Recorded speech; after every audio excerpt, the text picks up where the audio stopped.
Integration of trigonometric functions हम देख रहे हैं। इससे लास्ट लेक्चर में भी हमने इंटीग्रेशन ऑफ ट्रिग्नोमेट्रिक फंक्शंस ही किया था, ये उसी का पार्ट 2 है। वहां पर हमने बिल्कुल सिंपल से ट्रिग्नोमेट्रिक फंक्शंस के इंटीग्रेशन देखी थी। अब यहाँ पर हम उस तरह के प्रॉब्लम्स देख रहे हैं जिसमें हमें उन इंटीग्रेशन फंक्शंस को डायरेक्ट हम नहीं सॉल्व कर सकते और हमें उनके लिए फॉर्मूला यूज करना पड़ेगा। तो मैं आप लोगों को यहाँ पर टिप्स दूंगी कि आप लोगों ने जब इस टाइप के फंक्शंस आएंगे तो आपने कौन से फॉर्मूला यूज करने हैं। अच्छा, अब हमारे पास आ गया है 1/1 प्लस कॉस एक्स। अब कॉस 1/1 प्लस कॉस एक्स से इसका मतलब है कि ये फ्रैक्शन में हमारे पास आ रहा है। वैसे तो फ्रैक्शन के फंक्शंस के लिए मैंने आपको बताया था कि जब होल पावर 1 है और मतलब फंक्शन फ्रैक्शन में है और होल पावर 1 है, तो उसके लिए हम क्या चेक करते हैं कि डिनोमिनेटर में जो भी फंक्शन है उसका डेरिवेटिव न्यूमरेटर में होना चाहिए। अगर ऐसा होगा तो हम लॉग लगाकर डिनोमिनेटर वाला फंक्शन लिख देंगे। ये functions of F of X raise to the power -1 के टाइटल से ये वीडियो भी अपलोडेड है इस प्लेलिस्ट में, ठीक है। तो आप यहाँ पर जो है, हम चूंकि ऊपर न्यूमरेटर में डेरिवेटिव इसका नहीं है, तो इसका मतलब ये कि हमें यहाँ कोई ना कोई फॉर्मूला लगाना पड़ेगा। तो अब 1 प्लस कॉस एक्स जो है उसका फॉर्मूला क्या है। 1 प्लस कॉस एक्स का तो एग्जैक्टली फॉर्मूला नहीं है, लेकिन 1 प्लस कॉस 2x का फॉर्मूला है, और वो इक्वल होता है 2 कॉस स्क्वायर एक्स की इक्वल होता है 1 प्लस कॉस 2x, ठीक है। अब 1 cos square 2 cos square x equal 1 plus cos 2x, हमें क्या चाहिए, सिर्फ 1 प्लस कॉस एक्स चाहिए। इसका मतलब ये है कि ये एंगल इसका हाफ है, ठीक है। तो हाफ एंगल के लिए अब हम क्या करेंगे कि हमें x चाहिए, 2x नहीं चाहिए। तो ऐसा करते हैं कि हम दोनों साइड पर एंगल्स को हाफ कर देते हैं, ठीक है। तो इस तरह से हम कर सकते हैं। आपको जो एंगल चाहिए होता है, आपने अगर एंगल में कुछ चेंजेस लेकर आनी है, जैसे एंगल को आप हाफ कर रहे हैं या एंगल को आप डबल कर रहे हैं, तो आपने वो स्टेप आपने दोनों साइड्स पर करना है इक्वेशन के। तो इस एंगल को मुझे हाफ करना है, यानी कि मुझे 2x नहीं चाहिए, मुझे x चाहिए, यानी कि मैं 2 पे डिवाइड कर रही हूँ इसे, तो x आ जाएगा। तो यहाँ पर भी मुझे 2 पे डिवाइड करना पड़ेगा, यानी कि हम ये कह सकते हैं कि this implies 2 cos square x upon 2 is equal to 1 plus cos x, ठीक है। तो अब 1 प्लस कॉस x को हम रिप्लेस कर देंगे इससे। यहाँ पर हम ये लगाते हैं, इस पूरे को रिप्लेस कर देंगे और यहाँ लिख देंगे 2 कॉस स्क्वायर एक्स अपॉन 2, ये एक्स अपॉन 2 इसका एंगल है। अब 1/2 तो है जो है, ये इधर बाहर लिख दें या इधर ही रहने दें। हमारे पास ये 1/2 तो ऐसे लिख दें। ये हमारे पास क्या है, 1/cos स्क्वायर। तो 1/cos जो है वो इक्वल होता है 1/cos x इक्वल होता है सीकेंट एक्स के, ठीक है। ये कुछ ट्रिग्नोमेट्रिक आइडेंटिटीज हैं जो कि आपने याद रखनी है। ये भी मैं आपको नेक्स्ट पेज पे बताती हूँ कि सारी ट्रिग्नोमेट्रिक आइडेंटिटीज किस तरह से आपने याद रखनी है। 1/cos जो है वो सीकेंट के इक्वल होता है, तो 1/cos स्क्वायर सीकेंट स्क्वायर की इक्वल हो जाएगा, और एंगल वही होगा जो जो इसका है, ठीक है, dx। अब हम इसे इंटीग्रेट कर सकते हैं, क्योंकि सीकेंट स्क्वायर का इंटीग्रल हमें पता है टेंजेंट एक्स होता है। एंगल का डेरिवेटिव साथ होना जरूरी है, तो एंगल का डेरिवेटिव साथ है, x/2 है एंगल, और एंगल में x/2 का डेरिवेटिव 1/2 बनेगा, क्योंकि 1/2 x का कोफिशिएंट है, तो 1/2 एज इट इज रहेगा, x का डेरिवेटिव 1 है, तो 1/2 इसके साथ है। इसलिए हम क्या करेंगे, सिंपली ट्रिग्नोमेट्रिक फंक्शन को इंटीग्रेट कर देंगे। तो सीकेंट स्क्वायर का इंटीग्रल होता है टेंजेंट एक्स, ठीक है। तो टेंजेंट और एंगल वही लगेगा जो क्वेश्चन में गिवन है, प्लस सी, ये हमारे पास इसका इंटीग्रल हो जाएगा, ठीक है। अच्छा, ये ट्रिग्नोमेट्रिक आइडेंटिटीज जो है ये मैं आपको बता देती हूँ कि इनके जो रेसिप्रोकल्स है वो किसके इक्वल है। साइन एक्स का जो रेसिप्रोकल है वो है 1/cosec x, ठीक है। इसी तरह से cosec x का रेसिप्रोकल 1/sin होगा, सही है। यहाँ पर हम लिखते हैं कि cosec x का रेसिप्रोकल 1/sin होगा। हम इन्हें रिप्लेस कर सकते हैं एक दूसरे से, ठीक है। फिर इसी तरह से cos x का रेसिप्रोकल है 1/secant x, and similarly reciprocal of secant x is 1/sin x। Tangent x का देखते हैं, टेंजेंट एक्स इक्वल है इसका वैसे टेंजेंट एक्स जो है वो sine x upon cos x से भी आता है, ठीक है। और टेंजेंट एक्स का जो है वो रेसिप्रोकल ये है, टेंजेंट एक्स का रेसिप्रोकल 1/cot x होता है, सही है। तो दिस इम्प्लाइज कि cot x का रेसिप्रोकल 1/टेंजेंट हो जाएगा, ठीक है। तो अगर ये इसका रेसिप्रोकल है तो इसका मतलब क्या हुआ कि जो cot x है, टेंजेंट एक्स अगर साइन अपन कॉस की इक्वल है और कॉट इसका रेसिप्रोकल है, तो इसका मतलब है कि कॉट एक्स इक्वल हुआ कॉस एक्स अपॉन साइन के। तो ये कुछ आइडेंटिटीज हैं, रेसिप्रोकल आइडेंटिटीज, जो कि आपने रेसिप्रोकल फॉर्मूलाज हैं जो कि आपने याद रखने हैं, ठीक है। तो ये हम यूज कर सकते हैं जब भी हमें जरूरत होती है। तो अब हम जब भी हमारे पास फ्रैक्शन में कोई फंक्शन आ जाते हैं, ट्रिग्नोमेट्रिक फंक्शन आ जाते हैं। अब यहाँ पर एक और फंक्शन लेते हैं, इसमें हम ले रहे हैं कॉस 3x और साइन 2x। अच्छा, अब यहाँ देखें, दो फंक्शंस हैं ट्रिग्नोमेट्रिक के और दोनों के एंगल्स भी डिफरेंट है, ठीक है। तो अब हम क्या करेंगे, हमारे पास एक फॉर्मूला है, आप यूं समझ लें कि मैं इसे अल्फा कह रही हूँ और इसे बीटा कह रही हूँ। जब भी इस तरह की चीज आएगी तो आपने यही फॉर्मूला यूज करना है, ठीक है। और यहाँ पर कॉस और साइन भी एक दूसरे से डिफरेंट है, तो जब इस तरह की चीज आएगी तो हमारे पास फॉर्मूला क्या है वो आप याद रखें कि 2 cos alpha sign beta equal है साइन अल्फा प्लस बीटा के minus sine alpha minus beta के, ठीक है। ये फॉर्मूला है हमारे पास, साइन अल्फा माइनस बीटा। सही है, ये हमारे पास फॉर्मूला है इसका। इसको जरा सही से लिख लेते हैं, अल्फा माइनस बीटा को जरा सही से लिख लेते हैं। यहाँ पर आ जाएगा साइन अल्फा माइनस बीटा, ठीक है। ये हमारे पास फॉर्मूला है इसका। तो अब यहाँ देखें, इस ये 2 cos अल्फा साइन बीटा, लेकिन यहाँ 2 नहीं है हमारे पास, cos अल्फा साइन बीटा तो है। अल्फा और बीटा का मतलब ये कि दोनों के एंगल्स डिफरेंट होंगे ना। अगर दोनों के एक जैसे होते तो 2 cos अल्फा साइन अल्फा ऐसा होता, तो एंगल डिफरेंट है। तो cos अल्फा साइन बीटा तो है हमारे पास, लेकिन L2 नहीं है, तो 2 से मल्टीप्लाई और डिवाइड कर देंगे इसे हम। ये आप ये कह लें कि आप इस 2 को यहाँ लेकर जा रहे हैं, तो cos अल्फा cos बीटा, यानी कि इस 2 को यहाँ से हटाकर यहाँ पर 1/2 लिख दें इसके साथ। तो हम क्या करेंगे, यहाँ पर 1/2 लिख रहे हैं और इस पूरे को रिप्लेस कर देंगे इस चीज से, ठीक है। तो हमारे पास आ जाएगा साइन,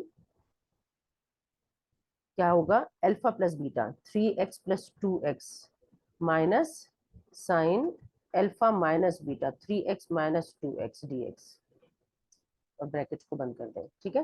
ब्रैकेट इसलिए लगाया कि दो डिफरेंट टर्म्स हो गए, इधर माइनस का साइन है तो इंटीग्रल इंडिविजुअली अप्लाई होगा दोनों पर, सही है। अब क्या करेंगे, अब हम इंटीग्रल इंडिविजुअली दोनों पर अप्लाई कर देंगे और साथ ही एंगल्स को भी सिंप्लीफाई कर देंगे। दोनों स्टेप्स हम साथ ही कर रहे हैं। हम लिखेंगे साइन 5x, एंगल आ गया 5x माइनस, इसको भी अलग कर रहे हैं साइन, और यहाँ पर आ जाएगा x, dx साथ लिखना ना भूलें, ठीक है, dx। ये ब्रैकेट इसलिए लगाए कि 1/2 को भी मैंने सबके साथ मल्टीप्लाई नहीं किया, तो आप चाहें तो 1/2 को मल्टीप्लाई कर दें शुरू में, या चाहें तो ऐसे ही लिख दें, कोई फर्क नहीं पड़ता। अब हम क्या करेंगे, अब इससे इंटीग्रेट करेंगे। साइन 5x है, साइन का इंटीग्रल होता है माइनस कॉस, लेकिन एंगल का डेरिवेटिव इसके साथ होना चाहिए, तो 5 से मल्टीप्लाई और डिवाइड करेंगे। तो ये मैं लास्ट लेक्चर में भी समझा चुकी हूँ आपको, यहाँ पर हम लिख भी लेते हैं, 5 से मल्टीप्लाई भी करूंगी और डिवाइड भी करूंगी। जब तक एंगल का डेरिवेटिव नहीं है साथ में, आप ट्रिग्नोमेट्रिक फंक्शन को इंटीग्रेट नहीं कर सकते हैं, ठीक है। और साइन एक्स इंटीग्रेट हो जाए, क्योंकि एक्स का डेरिवेटिव 1 ही होता है और वो इसके साथ हम कहीं भी लिख सकते हैं, तो साइन एक्स का इंटीग्रल माइनस कॉस एक्स होगा, तो उस माइनस की वजह से ये साइन प्लस हो जाएगा कॉस एक्स, ठीक है। अभी प्लस सी नहीं लगाएंगे क्योंकि एक इंटीग्रल अभी रिमेनिंग है। अब क्या हो जाएगा, यहाँ पर आ जाएगा 1/2 1/2, ठीक है। यहाँ पर लिखते हैं हम इसे, अच्छा यहाँ लिखते हैं हम 1/2, इसका इंटीग्रल आएगा, यहाँ नहीं, यहाँ लिख देते हैं 1/2, सही है।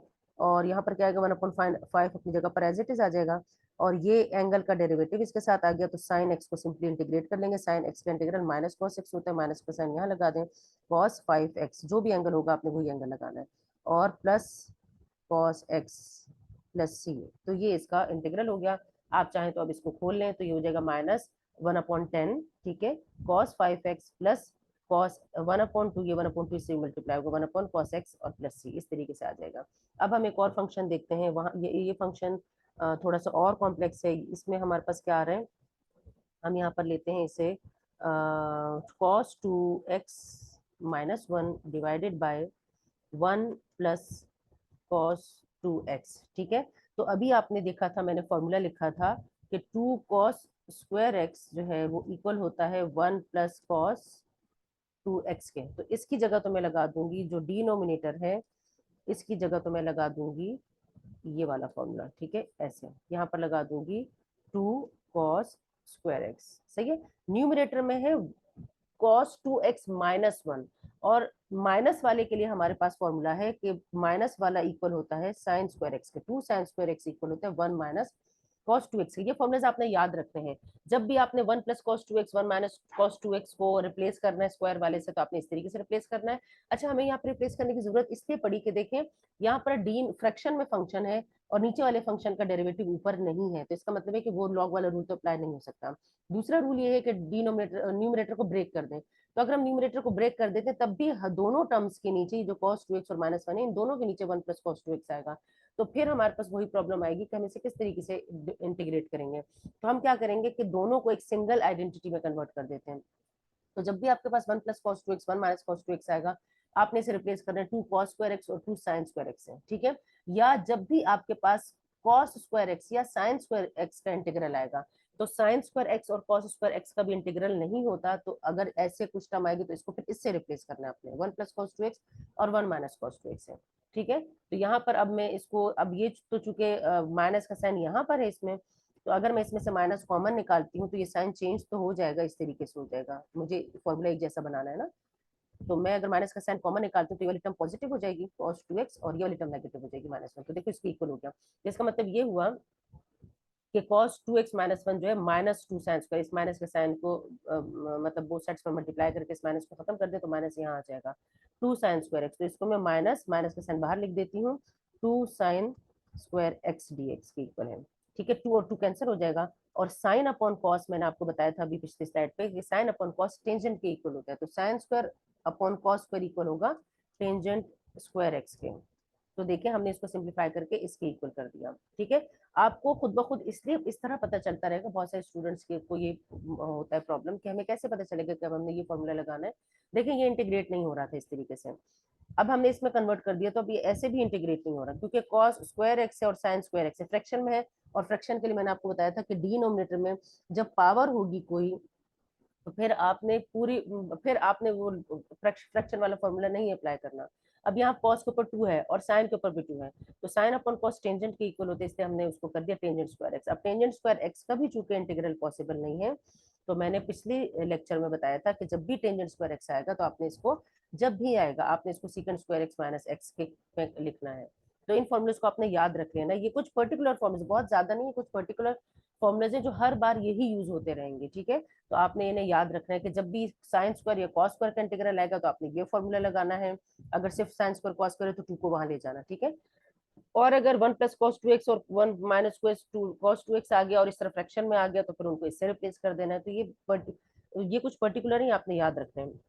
अब इसको इंटीग्रेट कर लेते हैं, तो इंटीग्रेशन का यहाँ पर लगाते हैं, यहाँ पर सीकेंट स्क्वायर का इंटीग्रल टेंजेंट एक्स होता है, तो हम यहाँ लगाएंगे टेंजेंट एक्स। इस माइनस के साइन की जैसे ये माइनस चेंज हो जाएगा तो यहाँ आ जाएगा, 1 का इंटीग्रल होता है एक्स, किसी भी कांस्टेंट का इंटीग्रल एक्स होता है, ठीक है। तो ये हमारे पास आ गया इसका इंटीग्रल, सही है।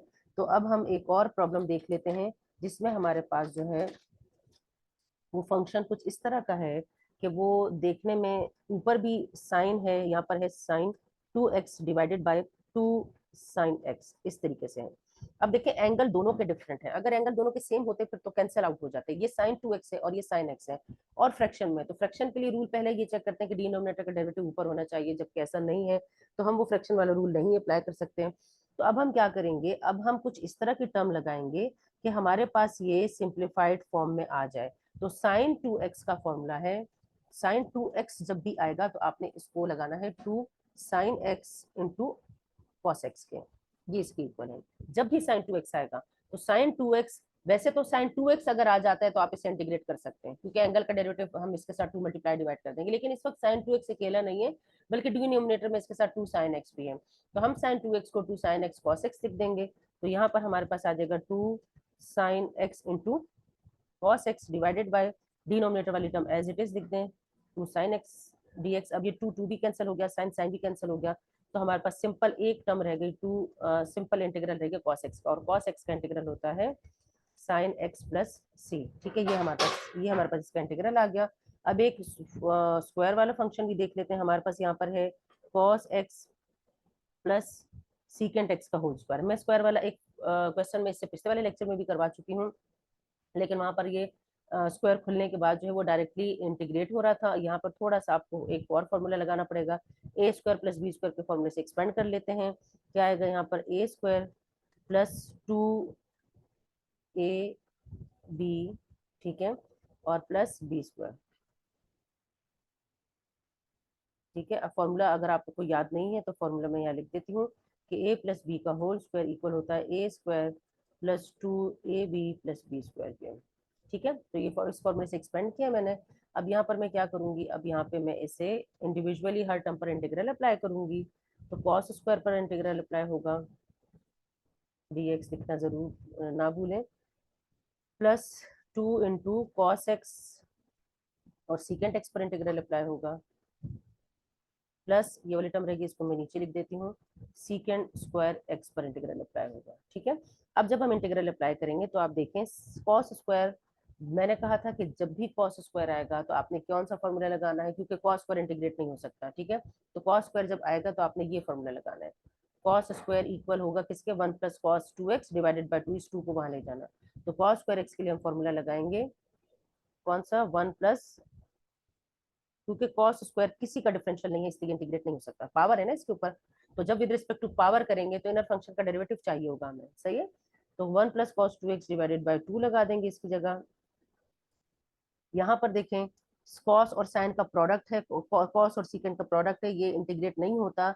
तो हम क्या करेंगे, लेकिन ये एक दूसरे के रेसिप्रोकल, एक दूसरे को कैंसिल आउट कर देते हैं, क्योंकि वन सीकेंट एक्स इक्वल है 1/cos के, तो ये एक दूसरे को कैंसिल आउट कर देंगे। ठीक है, और सीकेंट स्क्वायर रह गया है, सीकेंट स्क्वायर का इंटीग्रल हमें आता है, वो क्या है, टेंजेंट स्क्वायर है।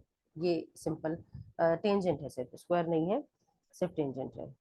तो हम इसे लिख देते हैं टेंजेंट एक्स, सही है, सही से करके लिख लेते हैं इसको, टेंजेंट एक्स आ जाएगा प्लस टेंजेंट एक्स।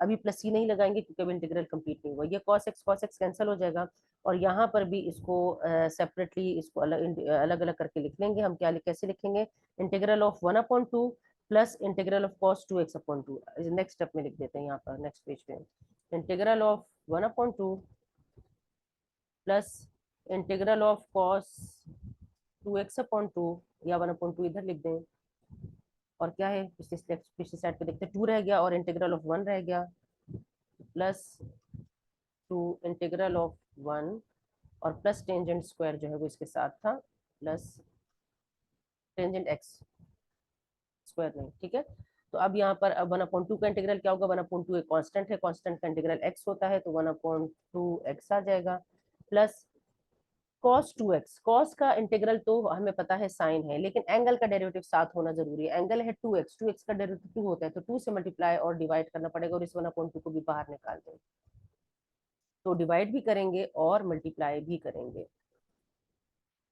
1 का इंटीग्रल x होता है तो ये 2x बन जाएगा, और ये वाला टेंजेंट एक्स अपनी जगह पर एज इट इज आ जाएगा। अभी भी प्लस सी नहीं लगाएंगे जब तक सारे इंटीग्रल सॉल्व नहीं हो जाते।